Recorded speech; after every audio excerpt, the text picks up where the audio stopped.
يا أهلا بحبايب سرانا الغاليين. النهاردة هننفذ التوكة القمر الجميلة الشيك البسيطة دي اللي هنستخدم فيها الكاروهات والسادة وكمان الفص اللي في النص الجميل ده. بس في البداية ما تنسوش اللايك والتعليق ومشاركة الفيديو لدعم القناة. يلا بينا. في البداية هنجهز قطع الستان السادة والكاروهات دي وكمان الفص اللي في النص ده وكمان التوكة اللي هنغلفها بالستان 1 سنتي. كل قطعة هتكون 4 سنتي عرض والطول بتاعها 15 سنتي، والتانية كمان 4 سنتي وطولها 15 سنتي. أما القطعة الكارو فهتكون عرض 4 سنتي مع طول 10 سنتي، والتانية كمان هتكون 4 سنتي في 10 سنتي. هنجهز منهم قطعتين وكمان قطعة تانية كاروهات طولها 8 في عرض 4 سنتي زي ما انتوا شايفين. وقطعة 1 سنتي هتكون 13 سنتي أو 12 ونص، والفص القمر ده اللي هنحطه في النص. يلا بينا نبدأ. بسم الله. هنبدأ نتني الستانة دي بالطريقة دي، وهنجيب الولاعة علشان بس نقدر نتنيها ونحدد التانية بتاعتنا. هنشيل بس الحاجات دي على جنب كده عشان نعرف نشتغل. هنجيب التانية وهنتنيها بنفس الطريقة بس في الاتجاه المقابل ليها عشان يطلع الشغل بتاعنا مظبوط لناحيتين التوكة. وكمان نعملها بالولاعة ونحطهم جنب بعض كده. ناخد أول واحدة عملناها وهنبدأ نجيب الكارو وهنحطها عليه، هنتنيها بالشكل ده ويكون المسافة حوالي 1 سنتي، يعني المسافة ما بين السادة والكارو 1 سنتي، وهنتنيها عليها بالشكل ده.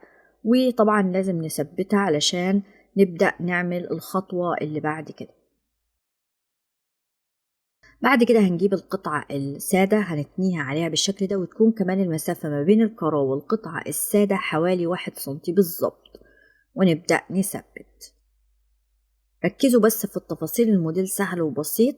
هنجيب الكارو اللي هي مقاس 8 سنتي وهنتنيها وهنحطها بالظبط فوق قطعة الكارو اللي من تحت، يعني هنحطها عليها بالظبط. تمام. بس بظبط الدنيا واحطها فوقيها بالظبط، بس من فوق، يعني في قطعة كارو من تحت وقطعة كارو من فوق، وهنثبتها بالدبوس. وبكده يكون خلصنا الشكل الأول. الشكل التاني برضو نفس الطريقة، 1 سنتي ما بين السادة والكارو وهنثبته، ونجيب الطرف الطويل السادة ونتنيه عليه ونسيب كمان مسافة 1 سنتي. تمام. نجيب قطعة 8 سنتي وهنحطها فوق الكارو اللي من تحت وهنثبتها عشان نبدأ بعد كده نخيطهم بالإبرة والخيط بتاعتنا. طبعا بنعمل في البداية غرزة التثبيت زي ما احنا متعودين، وبعد كده هنبدأ نشتغل غرز واسعة عشان نقدر طبعا نكشكش التوكة ونطلعها أو الفيونكة ونطلعها بالشكل الجميل اللي بتشوفوه في النهاية. تمام. نبدأ بقى نكشكش بقى ونظبط الشكل كده واحنا بنشتغل. ياريت ما تنسوش الدعم للقناة واللايك والتعليق، بجد بيفرق جدا جدا جدا في المحتوى وبيرفع الفيديو وبيخليه يوصل لناس تانية. لو انتوا بتحبوا الخير وبتحبوا ان انتوا تكونوا مصدر رزق لناس تانية، ياريت تشاركوا المحتوى بتاعي. طيب دلوقتي طبعا احنا بنثبت بشكل جامد كده، طبعا نروح ونيجي في الخيط اكتر من مرة بحيث ان احنا نثبت الشكل بالشكل اللي احنا عايزينه بالظبط. تمام.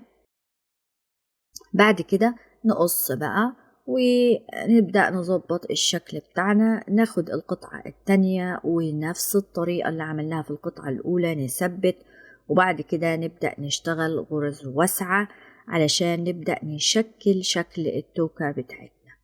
موديل بسيط وسهل وجميل ولذيذ وينفع في أي وقت، سواء في صيف في شتاء في ربيع في خريف، يعني ألوانه جميلة ولذيذة. نبدأ طبعا نمشي أكتر من مرة علشان نثبت. برضه أرجع وأقول لكم ما تنسوش الدعم يا جماعة علشان محتوى اكسسوارات الشعر يعني أستمر فيه وأقدر أقدم لكم أكتر وأكتر، لأن بدعمكم أنا بقدر أستمر، ولكن لما بتشوفوا الفيديو ولا في أي تعليق ولا أي لايك فبيقع من أول ما ينزل مهما كان فيه من معلومات مفيدة ومهمة. هنجيب الولاعة طبعا ونشيل الحاجات الزيادة، وأكيد طبعا هنثبته بالشمع القطعتين بالطريقة اللي انتوا شايفينها دي كده. سيبه طبعا شوية كده لحد ما ينشف، ونبدأ نثبت الكليبس بتاعنا. خطوات معادة ومكررة، هي الفكرة بس في فكرة التوكة فقط. نحطها طبعا لازم تكون في النص بالظبط، وكمان نسيبها حبة شوية لحد ما تثبت، يعني كل ما تعملي خطوة سيبيها شوية تستريح وبعدين اشتغل اللي بعديها. بعد كده نبدأ نحط الشمع في النص ونبدأ نلف شريط الستان عشان نثبت طبعا الكليبس بتاعنا ونمتن الشغل بتاعنا ونخفي لو في أي خيوط أو أي حاجة. ونبدأ نحط كمان نفتح الكليبس ونحط الشمع ونلف. تمام. وكل ما نلف الستان نحط كده من الشمع كمية كويسة ونبدأ نلف، وكل ما نلف نحط زي ما قلنا من الشمع. نفتح الكليبس بتاعنا وندخل ونلف لفة كده نمتن الشغل بتاعنا. وبعدين في النهاية طبعا هنبدأ ان احنا ندخلها من جوه ونبدأ نحط الشمع. تمام. ونلف قطعة الستان اللي من بره عشان طبعا نغلف الكليبس من جوه كده ويكون شكله شيك ومفيش اي شكل شمعة او اي حاجة. كده خلصناها. نجيب بقى الشريط الستان ده اللي هو بيكون 24 سنتي تقريبا، ونعمل شكل فيونكة كده بسيطة، بس طبعا نشيل اي شرشبة طالعة منها بالولاعة. ناخدها من النص كده نتنيها ونبدأ نعمل فيونكاية صغننة وجميلة عسولة كده في النص، وهنخيطها من النص كده تثبيت يعني تظبيط يعني عشان تبقى ثابتة معايا، عشان لو عملناها باللزق ممكن تفك. فأنا بحب أخيط كل حاجة، يعني الحاجة اللي ينفع فيها خياطة بخيط علشان الشغل يبقى حلو ومتين معايا. طيب ثبتناها كده، قطعنا الخيط بتاعنا وجبنا بقى اللزق اللي هو هنجيب طبعا لزق الصاروخ علشان نبدأ نحط الفص اللي في النص ده. الفص ده الفص الواحد ب1.50 هنحطه عليها ونثبت كويس جدا. وبعدين نجيب برضو الصاروخ عشان نثبتها وتبقى جامدة ومتينة وقوية وما تفكش معانا من أقل حركة. تمام. حلو قوي كده. خلصنا الموديل الجميل الشيك القمر العسل ده. يا ريت الدعم، يا ريت الدعم.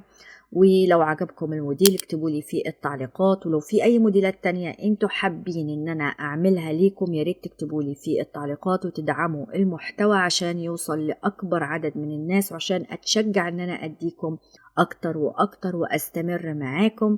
دمتم في امان الله.